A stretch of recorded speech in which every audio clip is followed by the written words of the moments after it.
Everyone talks about downsizing in retirement like it's an easy decision. I mean, right? You got less space, but you got less work and hopefully less cost. But here's the reality, it isn't just a financial decision, it's emotional, it's physical, and it can be a lot more complicated than you think. My husband and I, well, we're not ready to downsize yet, but our house here, well, it is taking a financial and a physical toll. So we know that someday, maybe not that far in the future, we'll have to make that decision. So in this video, I want to walk you through what are the benefits of downsize, the things that people don't really think about, and how do you know when it's the right time for you to downsize. Let's get started.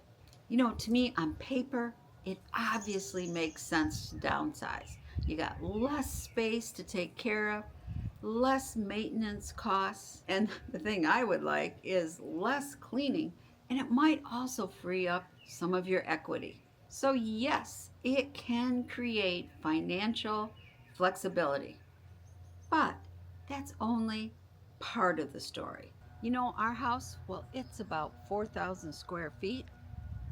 And when the kids were growing up, it didn't seem like it was big enough. But right now, I would be happy if we got rid of at least 2,000 square feet, you know, the entire walkout level. Because it's a lot to maintain. So yes, it feels too big. But it's not just the house. In fact, for me, other than I love my kitchen, it's not the most important part.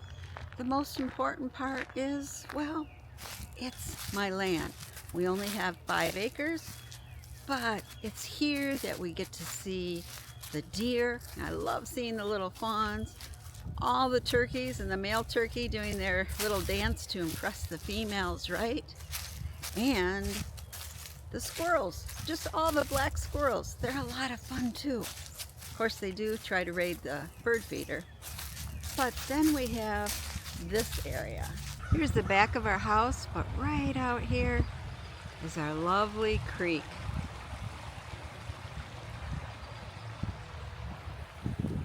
Love the sound of the little waterfall, and it is so nice walking out here. And we have our little bridge here. I just love the land. I would really, really miss the land. And this time of the year, we get to see the steelhead trout spawning too. It's a lot of fun watching them jump right over that little fall area. Oh, and I might miss having my chickens, my little hens, which are my great little egg layers. But maybe I wouldn't miss cleaning the run and the chicken house. And I definitely miss my garden. Yep, right now it's being renovated.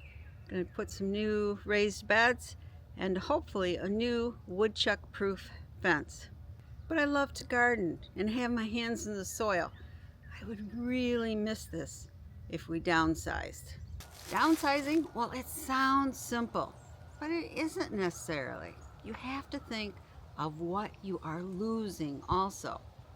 It might be your community, your neighborhood, the church you always went to, or you're going to be further away or maybe closer to kids and grandkids, and you'll have a lot less storage space. Talking about those storage spaces, well, yeah.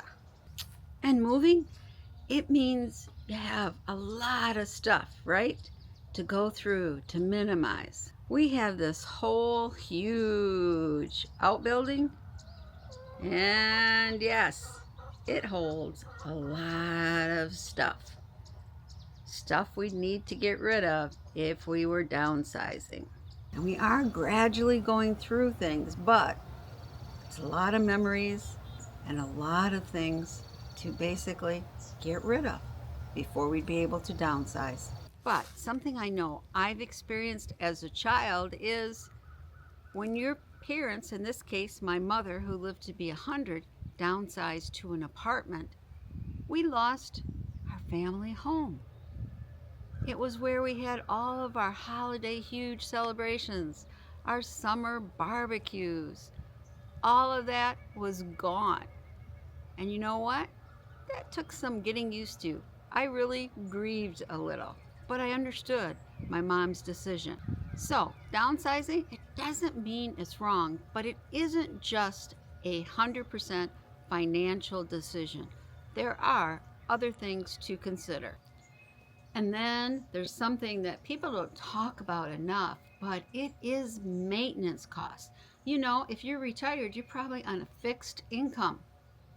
And unfortunately, your maintenance expenses keep on going up. I mean, a new roof, wow, that is expensive. Well, how about this? Well, and part of that maintenance is this long, long driveway. Yep, it's a private road, and private means we get to pay for it.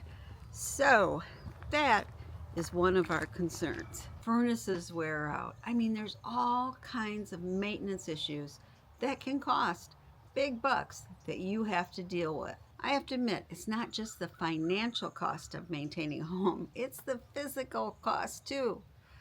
I was just cleaning baseboards in the kitchen, and it seemed fine while I was doing it. I had a little struggle when I got up, right? A little cinch in my side. Well, for the next 2 weeks, I was miserable.